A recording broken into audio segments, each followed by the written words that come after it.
Bienvenidos a esta nueva unidad de Historia de Cuba en que vamos a enfocarnos, a pesar de brevemente, en las guerras de independencia del siglo XIX. Los cubanos habían por varias décadas considerado otras opciones, pues la independencia no parecía todo lo prometedora que había sido a raíz de las independencias de América Latina en tierra firme. La anexión se había esfumado, las invasiones de Narciso López habían fracasado y los Estados Unidos pues había caído, por no ponerlo de otra manera, en una terrible guerra civil. El reformismo verdaderamente cobró mucha fuerza en esa década de los 60 con su periódico El Siglo, con representantes y amigos en España que publicaban en la prensa de la llamada Madre Patria. Y lograron, que fue un verdadero éxito en su momento, la Junta de Información de 1867 para dar recomendaciones económicas, sociales y políticas al gobierno español. Pero el gobierno español, enredado en sus propios problemas, prestó poca atención a los resultados de la Junta, y es más, aún estaban estos comisionados en España cuando Lersundi, el jefe del gobierno, aprobó el impuesto que ellos sugerían se pagase desde Cuba, pero lo hizo sin eliminar los impuestos anteriores y otros aranceles. Entonces lo que ocurrió, pues claro, terminó subiendo los impuestos significativamente. Así es que cuando regresaron los miembros de la Junta, lo hicieron de manera bien triste, y esto dio más apoyo a aquellos pocos que a través de estos tiempos en el exilio o en Cuba seguían mirando la idea de una independencia política de España. Siempre los hubo, pero la mayoría estaba en el extranjero, se habían exiliado cuando la Guerra de los 10 años, en los jóvenes cubanos universitarios, por ejemplo, cuando Ignacio Agramonte estaba en la Universidad de La Habana, cuando se iba el barco que llevaba a los miembros de la Junta a España, ellos pues se subieron un barquito en la bahía y les gritaban que ellos no querían reforma, que querían independencia. Esos son detallitos que se nos olvidan, pero tenemos que recordar que siempre existió. En fin, que la guerra de independencia comienza la primera en 1868. Esta guerra se conoce como la Guerra del 68, la Guerra de los 10 años, porque duró esos 10 años, o también como la Guerra Grande, en contraste a una guerra chiquita al final de esta y la de 3 años en el 95. El historiador Emilio Roche de Luschenring hablaba en un momento de una guerra de 30 años, lo que dará pie a un reciente político cubano llamado Fidel Castro a decir que fue una guerra de 100 años y así él se podía encajar en este mismo movimiento. Pero eso era una medida política. Y aunque cambió algunos libros de historia en Cuba después de 1968, no creo que es de nuestra atención ahora. Pero vale la pena recordarlo, porque el que recoge un libro de historia tiene siempre que mirar cuándo fue publicado y dónde, porque eso muchas veces determina si pasó la censura. La guerra comienza con el grito de Yara, que dado un pronunciamiento de el cubano Carlos Manuel de Céspedes, más conocido como el padre de la patria, cuando libera a sus pocos esclavos. Tenía muy pocos en su hacienda, la de Majagua, su finca, debo decir, pero cuando tienen este encuentro con los españoles, pues el grito se convierte en el grito de Yara. Yara está próxima a Bayamo, recordemos que fue donde secuestraron al obispo Juan de las Cabezas en 1604. a este grito de Yara en que él pide la independencia de Cuba, independencia o muerte será el grito, se unen otros que ya habían estado conspirando con él.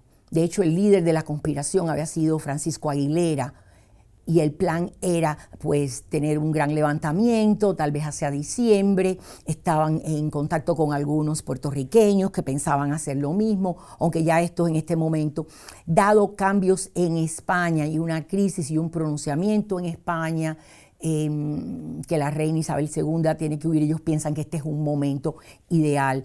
Carlos Manuel de Céspedes, por tanto, da este paso con el grito de Yara, y así empieza este movimiento. Se le unen otras figuras muy importantes. Yo quiero que recordemos en particular Ignacio Agramonte, que es de Puerto Príncipe y que jugará un papel, este es el graduado abogado, se le jugará un papel importante en la Constitución de Guaymaro de 1869. El oriental Antonio Maceo Grajales, mejor recordado como Titán de Bronce, que jugará un papel muy importante en esta guerra y en la próxima. El general Máximo Gómez, de origen dominicano, que también peleará en ambas guerras. Y otro cubano que también jugará un papel importante aquí, que será Calixto García Íñiguez, que desde Estados Unidos va a tratar de continuar esta guerra después que termine en el 78. Es la que llamamos Guerra Chiquita y que es la que se pelea de 1879 al 80, pero que los cubanos carecen de los recursos. Ya el país estaba agotado después de eso, y sobre todo Oriente, después de esos 10 años. Pero igual serán figuras que continuarán siendo importantes, sobre todo Maceo Gómez y Calixto García en los próximos años y las próximas dos guerras. Para su alzamiento, en la de Majagua, esta es la bandera que utiliza Céspedes. Es una bandera ideada después con inversión de los colores de la chilena, porque se esperaba y ya había tenido alguna conversación de apoyo de los latinoamericanos, pero que bueno, eventualmente no será la bandera cubana, sino la que había usado Narciso López cuando había desembarcado en Cárdenas. El padre de la patria liberó a sus 30 esclavos. Es importante recordar que son 30, él no tenía una gran plantación. Estas zonas no eran las grandes zonas azucareras, con importantes inversiones, como son las que hay en la zona de Matanza, La Habana, donde de verdad el azúcar había hecho auge desde fines del 18 e inclusive hasta Cienfuegos.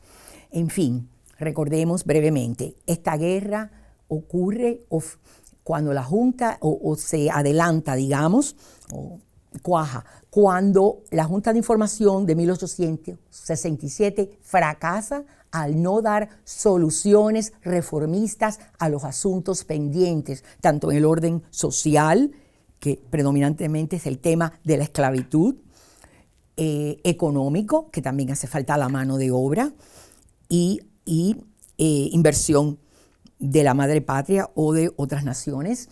Una solución también que hace falta regional, porque obviamente alguna parte de Cuba está creciendo, prosperando con esta industria azucarera y no se están apoyando otras industrias o facilitando la extensión de la industria azucarera que eventualmente ocurrirá hacia esa parte oriental de la isla. Y por supuesto el tema político, si Cuba podría ser autonómica dentro del Imperio Español o debía ser una provincia. Si bien los primeros reformistas habían pensado mucho en reforma, ahora vamos a ver otros que piensan que Cuba no debe ser una provincia, sino una autonomía. Pero en fin, ante esto, este grupo de cubanos se reúne y el grito es por la independencia. Coincide con insurrecciones y pronunciamientos en España y que van acompañados de represión por el capitán general Lersundi en Cuba. Y por supuesto, tal vez él se adelanta a Aguilera, que era el que iba a dirigir este proyecto de sublevación, cuando se enteran que hay noticias, que los españoles tienen noticias de esto e intentan arrestar a los conspiradores en Oriente. Después del tema de Yara, la guerra avanza hacia la región que conocemos como Camagüey, ¿no? Un poco, pero en realidad esta guerra no avanza. ¿Por qué se estanca la guerra de los 10 años? Yo creo que lo más importante fueron las divisiones internas desde un comienzo. Están los líderes militares contra los llamados líderes civiles. O sea, está Céspedes, está Maceo, pero no tienen la misma idea de aquellos como Agramonte, que piensan que es más importante establecer un orden constitucional. Pero el otro punto muy importante es la incapacidad de extender la guerra a Occidente, donde hay los locales, aun cuando dan expresiones de apoyo a los insurrectos, quieren defender la economía azucarera, una economía que depende de esclavos. En La Habana vemos focos intelectuales y grupos que se quejan o que tienen protestas en favor de los insurrectos, pero en verdad esto no es suficiente y más bien la política es que estos se tienen que ir al exilio. En realidad los emigrados son los que están tratando de apoyar esta guerra en todo momento. Surgen estos grupos de voluntarios españoles, hoy le diríamos paramilitares, que a menudo tienen incidentes en varias partes, en La Habana, en un café, en un teatro, y tal vez culminará con el fusilamiento de los estudiantes de medicina cuando estos son falsamente acusados de haber violado el mausoleo de Gonzalo Castañón, que había sido un voluntario que había muerto en un encuentro con un cubano exiliado en Cayo Hueso. En fin, que la guerra no avanza. Como digo, en La Habana vamos a tener una serie de exiliados, muchos de ellos vendrán a Estados Unidos, otros fueron a la misma España. Ese fue el caso de José Martí. Él va preso a pesar de ser hijo de un militar español, porque él escribió una carta a un amigo diciéndole que hay que apoyar el movimiento por la independencia. Y a raíz de esto va preso. Cuando su padre logra sacarlo y él llega a España, lo primero que hace es publicar este panfleto, El presidio político en Cuba, hablando de estos abusos, que publica en Madrid en 1871. En Estados Unidos también hay campañas para recoger fondos, etc. Pero, en fin, que esta guerra se estanca. Y es poco antes de eso que invitan España, a mediados de este proceso, invita a Cuba al que en ese momento es uno de sus generales más prestigiosos, Arsenio Martínez Campos, que había sabido aplacar la revolución en España, en particular en Cataluña. Llega a Cuba y negocia lo que se llamó un convenio que se llamó el Pacto del Zanjón, por el lugar donde se firmó, cerca de Guaymaro. Era un pacto muy generoso, daba la libertad a todos los que se hubiesen unido a cualquiera de los dos movimientos. O sea, debo aclarar, como con el grito de Yara y luego por la Constitución del 41, aquellos que peleasen por la independencia ya no eran esclavos, ni culíes, en el caso de él, aunque mucho más pequeño el número, pero algunos ya estaban participando en este proceso, estos iban a ser libres. España se vio obligada durante estos 10 años a dictar que cualquier esclavo que luchase del lado de las tropas españolas en la guerra en Cuba, pues también era declarado libre. Entonces, el Pacto del Zanjón va a honrar esta libertad por ambos lados, le va a dar la amnistía a aquellos que depongan sus armas. Y por eso digo, y también se compromete a que España va a reconocer que tiene que haber cambios en Cuba, más libertad, prensa, y hay que tomar ciertas medidas de orden económico, no solo es el tema social en ese momento. El único de los generales que luchaba en ese momento que se opone a lo que está pasando es el general Antonio Maceo, que va a los mangos de Baraguá y lanza lo que se llamó la protesta de Baraguá, por la que él no acepta esta negociación, ya que él luchaba por la independencia. Sin embargo, a los pocos meses, él se va a ver en el 78 obligado a aceptar que no puede, y es interesante que Arsenio Martínez Campos le va a conceder un salvoconducto para que viaje a Jamaica. Así que él extiende esa guerra en ese medio tiempo. Claro, ya en ese tiempo está en el extranjero, hay algunos que están también habían estado buscando cómo continuar la guerra, y entre ellos estaba el general Calixto García Íñiguez. Él tampoco acepta cuando se entera el Pacto del Zanjón y desembarca en Cuba en el 79, pero en realidad él tampoco puede mantener este esfuerzo, y ya en el 80 podemos dar por terminada la guerra. Yo quisiera señalar que Martínez Campos fue probablemente la última oportunidad que España tuvo en Cuba. Él cumplió con su palabra en lo que respectaba a la isla, facilitando más prensa, facilitando la amnistía y la libertad y el libre movimiento de aquellos que habían depuesto las armas durante ese tiempo. Pero cuando él regresa a España en el 79, cuando él va a las Cortes Españolas a negociar más libertad y autonomía para Cuba, se encuentra con que los políticos españoles no están de acuerdo con él. En parte porque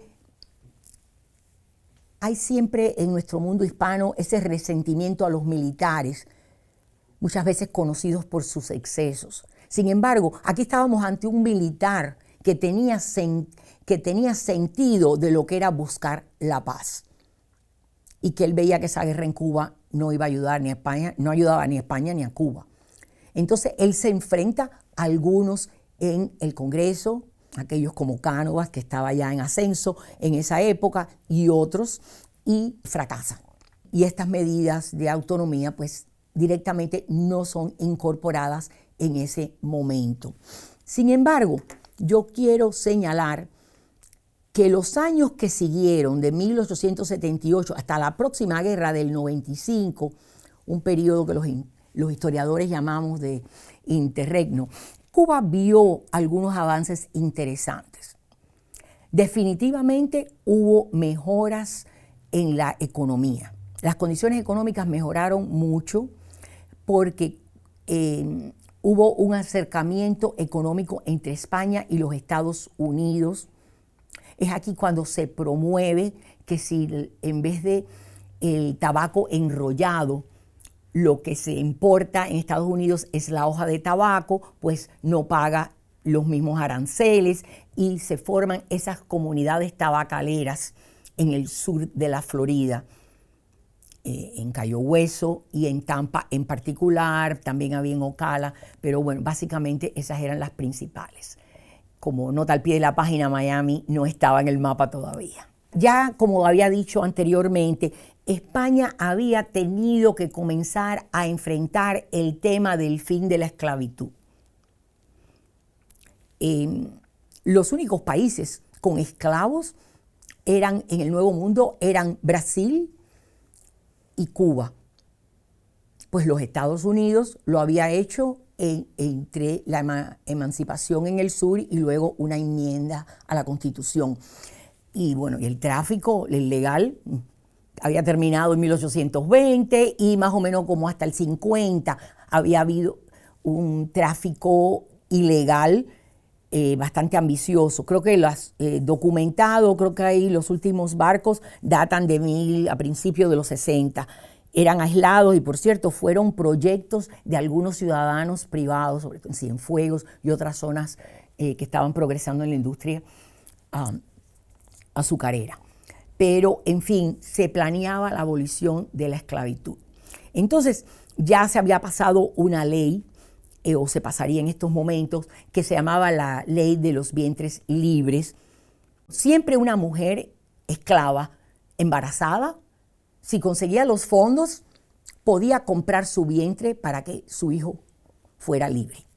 Eso va desde la legislación romana y que fue integrada de las 12 partidas y que va a través de la historia y las distintas leyes. Pero lo que ahora dicta la ley es que todo vientre de esclava es libre, ya no lo tiene que comprar, o sea, no tiene que haber manumisión, porque eso era una manera de ir reduciendo estos números. El tema era que iba a haber más actividad en estos síndicos, con síndicos de esclavos, y organizar entre 1880 y el 90 para ir reduciendo el número de esclavos, ¿no? Esto es lo que se llama el patrocinio, eran los patrocinados, y el dueño de los esclavos pasaba a ser el patrón, ¿no? Eran los patrocinados. Pasó una cosa interesantísima.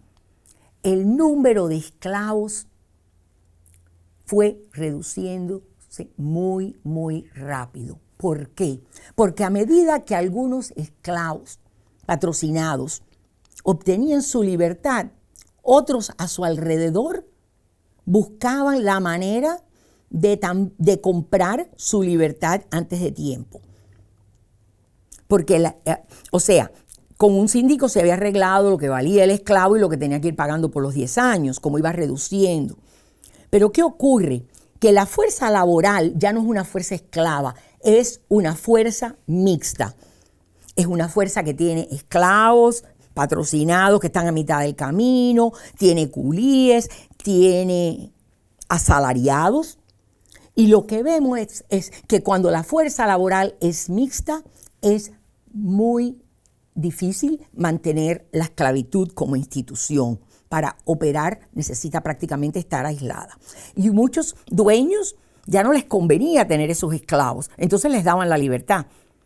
Así es que cada vez el número era tan reducido que en 1886 España decretó el fin de la esclavitud, casi 4 años antes de lo previsto.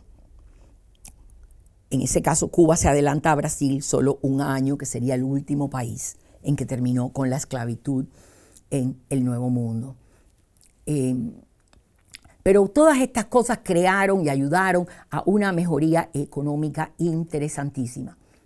La década de los 80, Cuba vio mejorías en su relación con España y un nuevo grupo reformista llamado los autonomistas comenzó a cabildear en España hacia más libertades hacia Cuba.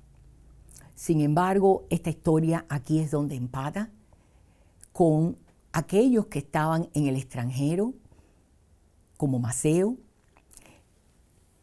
y Máximo Gómez, que no siempre estaban en la misma página con José Martí en esa época, pero lo que sí sabían es que querían la independencia de Cuba. Y es a raíz de esto que vemos a Martí convertirse en el líder y el organizador principal del Partido Revolucionario Cubano, y con el apoyo de esas comunidades de exiliados, no solo en los Estados Unidos, aunque esas fueron las más importantes en sus asociados, pero otros que también estaban en otros países, México, Venezuela y en la misma España, llevar una nueva guerra de independencia a Cuba en el 95, y conscientes en particular, esa era la estrategia de Maceo, de llevarla a toda la isla. Campaña que llevó a la devastación. España quiere mandar a Arsenio Martínez Campo, este se niega, y entonces Weyler, Valeriano Weyler, es la persona pues que toma las riendas. Hay una persona muy a favor de la independencia de Cuba en la isla, y es el cónsul de los Estados Unidos en Cuba. Recuerden, es cónsul, no embajador, porque Cuba es parte del Imperio Español. Este cónsul se llama Fitzhugh Lee, era sobrino del gran Robert E. Lee americano, del sur americano. Y España manda una serie de reformas a Cuba y a Puerto Rico para la autonomía. De hecho, Puerto Rico las recibió muy bien. Esta vez Puerto Rico no tuvo ningún alzamiento, todo lo contrario. Pero en La Habana, los voluntarios se molestaron. ¿Cómo era que España mandaba mejoras y autonomía más para Cuba y que iban a poder elegir diputados, etcétera, cuando los cubanos llevaban casi 3 años haciéndoles la guerra? Y esto causa una revuelta violenta en La Habana. El cónsul Lee le escribe a los Estados Unidos, a su Departamento de Estado, y dice: envíen ayuda. Como hacen los cónsules americanos en distintas partes del mundo, más que nada para proteger a los ciudadanos o a las propiedades americanas. Pero este incidente coincide con varias cosas. Uno, que la prensa norteamericana está bien crítica de lo que está pasando con la guerra y los campesinos reconcentrados en Cuba. De hecho, ya para esa fecha habían sacado a Weyler por las protestas internacionales y lo habían reemplazado por un capitán general, a Ramón Blanco, que es el que recibe estas reformas, pero que los voluntarios no quieren. Entonces, hay toda esta crisis internacional en el momento. Como Lee ha pedido protección, de Cayo Hueso sale el barco USS Maine, que va a La Habana. Y ese barco va a recibir una explosión en la bahía. Hoy en día sabemos mucho de esa explosión. Todo indica que fue una explosión interna. Pero los norteamericanos en ese momento, aquellos que apoyaban la guerra, liderados por el senador Henry Cabot Lodge y otros, querían ir a ayudar a los cubanos. Pues esa era la manera que se estaba enfocando el tema en los Estados Unidos y en particular en el área de Nueva York, no en todos los Estados Unidos. Había una prensa amarilla que ayudaba con esta situación. Estados Unidos envía una comisión que los españoles reciben muy bien, que determina que no pueden concluir qué causó la explosión del Maine. Pero así todo, se vuelve esto un tema político en el Congreso norteamericano, y cuando algunos no aceptan una simple declaración de guerra, hacen un trato en una declaración conjunta. En abril del 98, que permite que los Estados Unidos declare la guerra a España. Pero la gran condición de la declaración conjunta se llamó la enmienda Teller. ¿Qué decía la enmienda Teller? Que los Estados Unidos no tenía intereses en Cuba, que estaba allí para obligar a España a establecer el orden público y cívico. La guerra fue fácilmente ganada, apoyada por los insurgentes, que no tuvieron otra opción.